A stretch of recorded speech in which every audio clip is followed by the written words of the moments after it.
ang nagmamahal sa'yo kundi silang dalawa? Sino ang nagmamalasakit? Ang iyong ama't ina.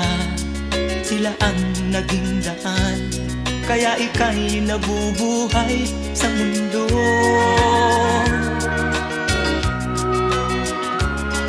Ano man ang mangyari, hindi sila magbabago.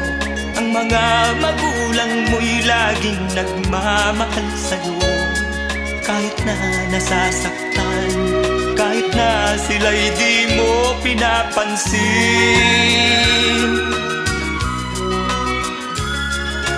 Kung nalalaman mo lang mga hirap